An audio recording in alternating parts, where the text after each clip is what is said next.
The Marvel Cinematic Universe has dominated Hollywood blockbusters for over a decade now. Since 2008's Iron Man burst onto the scene, Marvel's unprecedented, interconnected movie world has broken box office records and wowed audiences like nothing ever seen in cinema. And even better, unlike so many blockbusters of the same size and scope, Marvel has managed to produce movies that please moviegoers and critics alike. With the iteration of this universe that we've known for 11 years coming to a close with Avengers Endgame, let's take a look back at some of the hidden Easter eggs and behind-the-scenes stories of the MCU. A code name for the ages. Studios often attach code names to projects to keep spoiler hounds from ruining essential details. Tom Hiddleston told The Guardian newspaper that the code name for the first Avengers film was Group Hug. It looks like all the superheroes were finally feeling their love. Can anyone say blockbuster? Leading up to the Avengers, Iron Man, Thor, and Captain America all received feature films to set up the crossover event. Despite this competition, The Avengers was the first movie in the Marvel Cinematic Universe to make $1 billion. We're sure Marvel is happy they assembled tons of money. The first Avengers set the pace, but it should come as no surprise that Infinity War blew it out of the water. The movie earned over $2 billion at box offices worldwide, making it the fourth highest-grossing film of all time. It is also the fastest film to reach $1 billion at the worldwide box office ever. That's a whole lot of very sad people shuffling out of very crowded theaters after the credits rolled. Big spenders. Incredible box office returns were necessary to make Avengers Endgame a profit. Endgame has been listed as one of the most expensive films ever made. On top of an estimated budget of $356 million, more than $200 million was spent on the marketing campaign for this film. Frankly, we're surprised it needed that big of a marketing campaign after all the hype that was already built up by the end of Avengers: Infinity War. Catalog. It's hard to imagine a Marvel Cinematic Universe movie without a Stan Lee cameo. From a bus driver to wedding crasher to intergalactic barber, Lee has made colorful appearances in nearly 60 different Marvel properties, dating back to 1989, when he appeared as a jury member in the TV movie The Trial of the Incredible Hulk. Sadly, Lee's passing means audiences won't be delighted by any further cameos. His final appearance is set to be in 2019's Spider-Man: Far From Home. Get swole. Although he's a pretty big guy, even in everyday life, Chris Hemsworth still needed to gain 20 pounds for Thor. Then, just to make things interesting, he immediately had to slim down for the Formula One movie Rush. And then gain it all back for Thor: The Dark World. His bulking lifestyle included protein-packed meals every 3 hours. His daily intake included 50 grams of cheese a day, 4 eggs, 3 protein shakes. You get the idea. Guy had to eat. For your eyes only.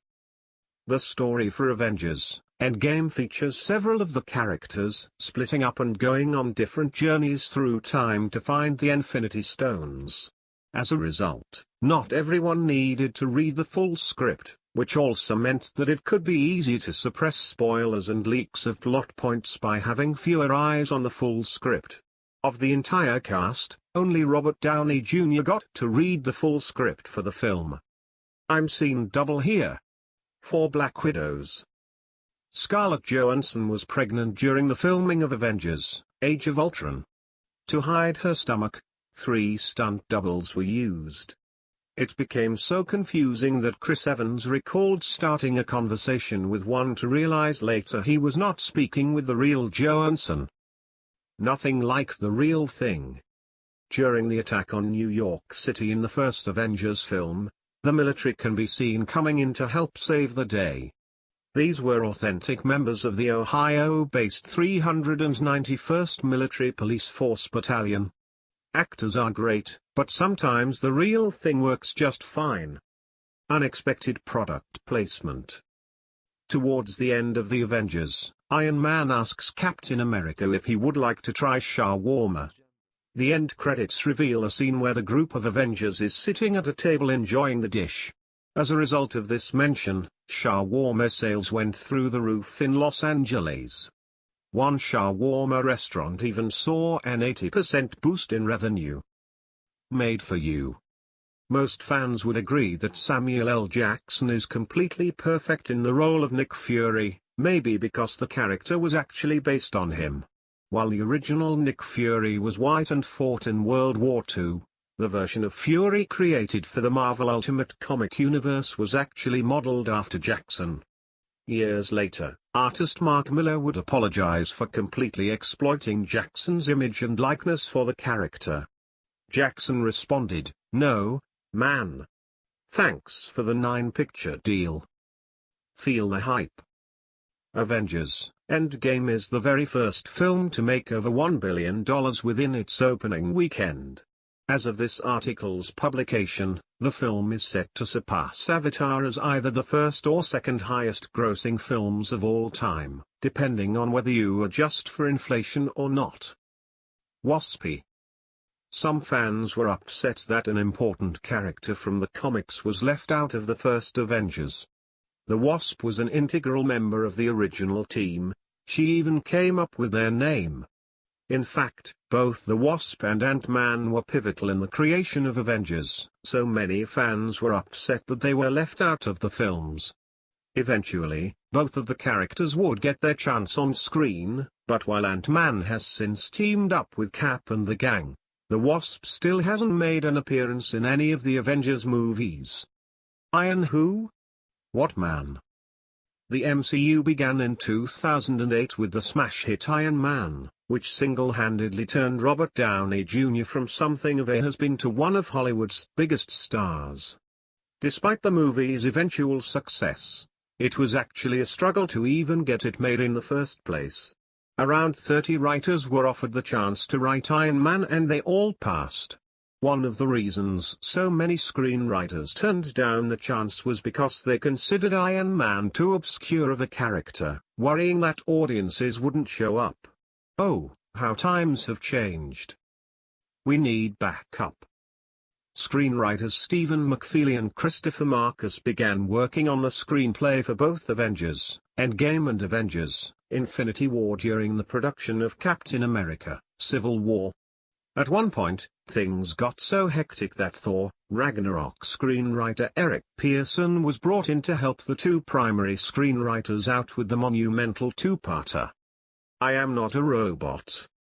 It's hard to picture a world where Iron Man isn't popular, but before the 2008 movie, that was the case.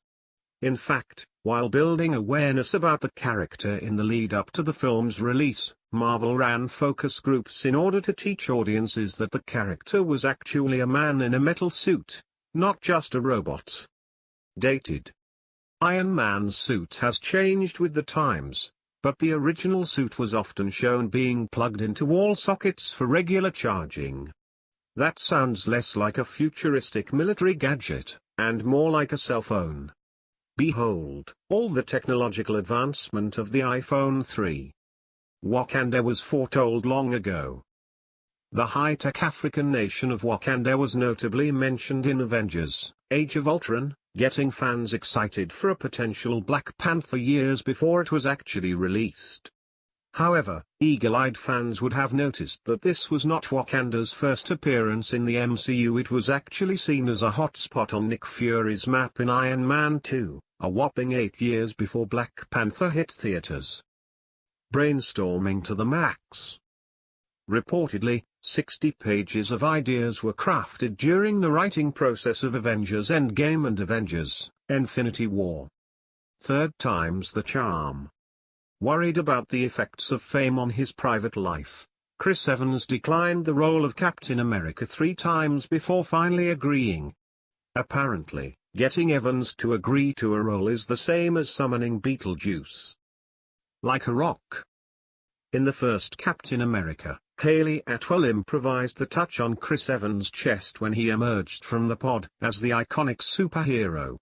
The surprise on her face was genuine, as she was quite taken with Evan's physique. Weren't we all? Royale with cheese. Nick Fury's tombstone in Winter Soldier features the quote, "The path of the righteous man." From Ezekiel 25 hours 17 minutes, the same Bible passage that Samuel L. Jackson's character Jules Winfield famously spouts several times in Pulp Fiction. Move over, Wolverine.